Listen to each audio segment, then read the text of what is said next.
Hey everybody, welcome back to the channel. It has been a while since I've posted anything on here. Life got busier and I got lazier, so that's all the excuses I can come up with for now, but let's get into the video. Today we're going to go over Carl Jung's Modern Man in Search of a Soul. I heard that this was one of two books, the other being Archetypes of the Collective Unconscious, that would be good to read if you wanted to get into the psychology of Carl Jung and his ideas. Each chapter of this book is a separate essay, and although they're separate, they're not necessarily completely removed from one another in terms of what they're discussing. So these essays can range from psychotherapy to dream analysis to ontology, which is a school of philosophy that attempts to explain the world around us. If you're not sure about reading Jung, I do recommend this book as one of a few that I would start with if you want to just kind of get broad strokes of his opinions on things. Carl Jung was a very smart guy, and his analysis on several things goes much deeper than what he expounds upon in this book. But again, if you just want a surface level of what his thoughts and opinions were and his theories, then I definitely recommend this book as a starting point. There were definitely a few aha moments in this book that explained a few different things to me that made a whole lot of sense, the way that he was able to articulate those things. And we'll go into those further down the road in the video, but let's get down to it. So first and foremost, Jung was a psychotherapist. So naturally, he shares a lot of his thoughts on how to conduct psychotherapy, in which he says that a psychotherapist must first focus on their own issues and what ails them, and also attempt to fix those issues before they can understand a patient's point of view and help them through their issues. It's kind of like, have you been there, done that? And if not, then what gives you the right to approach psychotherapy with me if you yourself haven't analyzed your own life? What Jung says is that if you strike an argumentative tone, you're appealing to the patient's brain.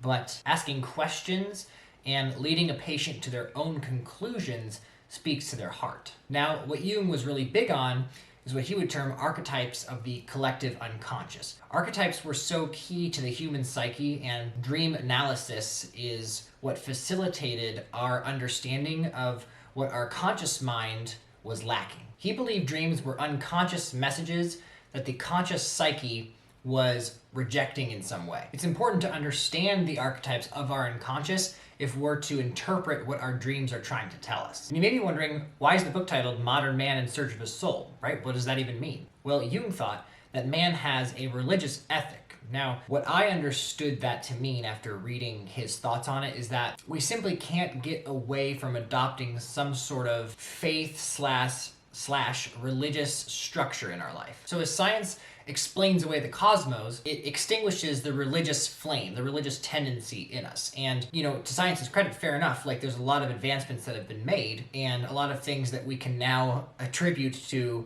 other natural causes rather than divine intervention, and we've discovered that over time. But the fact of the matter is that humanity's instinct to religion still remains in our psyche, like it's built into us. And religion, it doesn't have to necessarily mean like actual religion. I think that what Jung actually meant by religion is something like an outlet in which we can place an undying faith in something. In my opinion, that's still not the best way to formulate this particular idea of a religious ethic that's embedded within us. But for now, that's the best I can come up with. And examples of this would be, like, why are so many people interested in Star Wars or Harry Potter? It's because of this religious ethic. Like, we have an innate sense that to be attached to something like that. And both of those stories, Star Wars and Harry Potter, are archetypal stories that play into a natural structure in our minds, and those work together in harmony. I mean, these are very complex ideas, but they do work together, and we can see that if we read people like Jung to slowly untangle this. Let's move on to the next point about this whole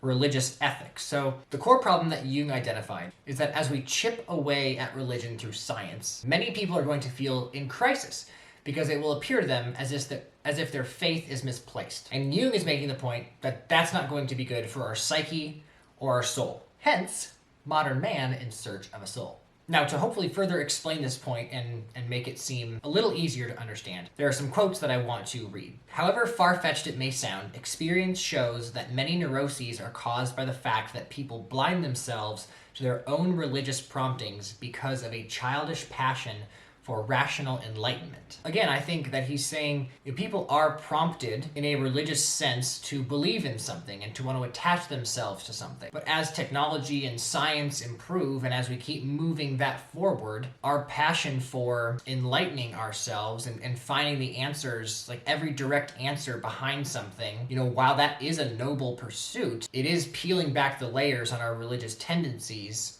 and we kind of have to reckon with the consequences of that. Another quote is, "The gods whom we are called to dethrone are the idolized values of our conscious world." And this is another important point. So ancient civilizations long ago came up with various gods that we worshipped over time. And these gods embodied the highest values that humanity could think of at the time. And of course, these various gods and religions morphed over time into other religions like Christianity, to where we had one God who sort of embodied the rest of these values that we hold dear. Now, what Jung's saying here, and by the way, I should mention, I don't think Jung was a religious person. With that being said, I believe that what he's saying here is that the further we dethrone the idolized values of our conscious world, it's us saying, through science and rationality and enlightenment, we have proved that the dogmatic portions of religion are incorrect, and even other portions of religion are incorrect.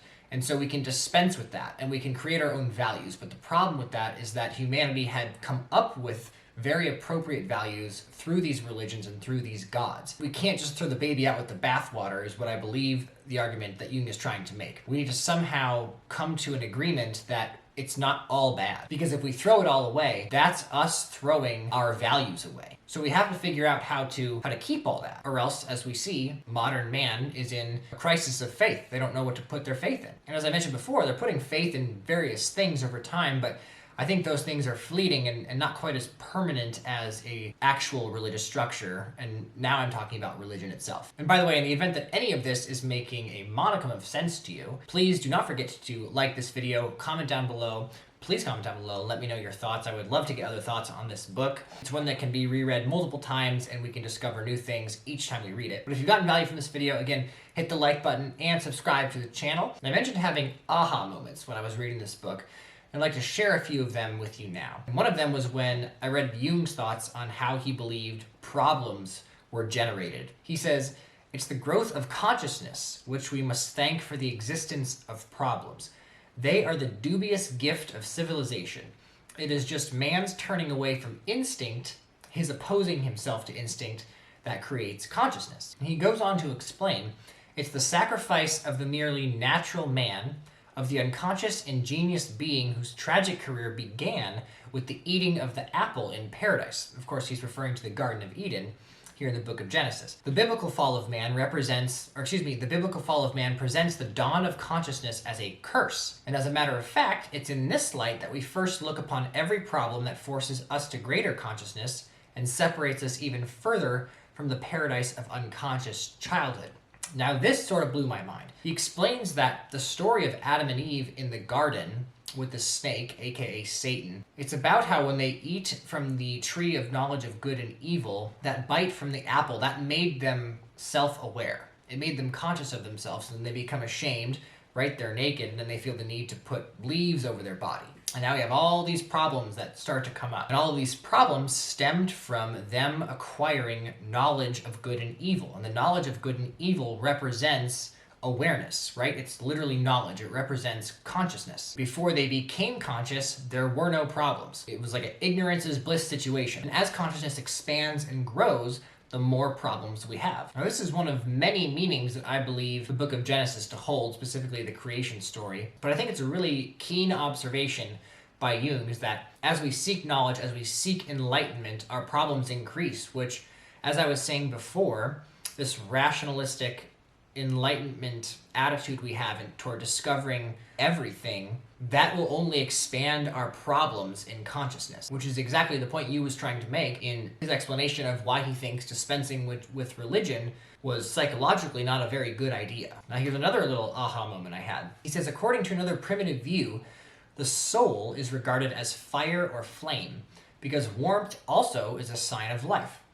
A very curious but by no means rare primitive conception identifies the soul with the name. The name of an individual is his soul, and hence arises the custom of using the ancestor's name to reincarnate the ancestral soul in the newborn child. Now here Jung can mean the first or last name of a newborn child, which is typically passed on through generations, but I think it could be applicable to both. Like how many lines of, King Henrys were there in England and things like that. It makes sense as to why they would want to pass on the same name to their next of kin if, like Jung was saying, the primitive view of the soul, regarded as fire or flame, is correlated with someone's name. He says the name of an individual is his soul, which is the reason why you would want to keep passing on your name, I think, whether it be first name or last name. And I recently read or reread The Never-Ending Story, which is also an 80s movie, I believe, really good movie. In that book, the plot is that there's a princess in a high castle that sort of rules over the land, and there's a big shroud of darkness, of nothingness, that comes in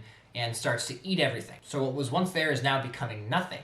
And the only way to save this mystical faraway land is to provide this princess who rules with a new name. And that didn't make sense to me until I read this Carl Jung quote, is that if the soul is regarded as fire or flame, and the name of an individual is his soul, like that just, it clicked, it made perfect sense. Like that's why the princess needs a new name. It's because they're trying to reincarnate her spirit. And of course, once the main character, Bastian, it's the childlike empress, not the princess, sorry.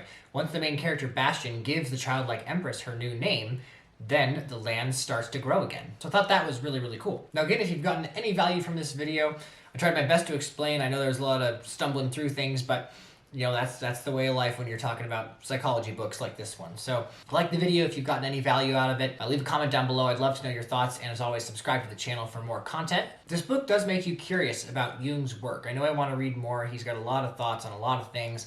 I'd love to get into archetypes and make sense of the stories that we know and love. The book is really good on Kindle. It's a really accessible read. You're not going to understand every line, but he wrote the book in a way that I wasn't super frustrated with it. So that's it for this particular book review.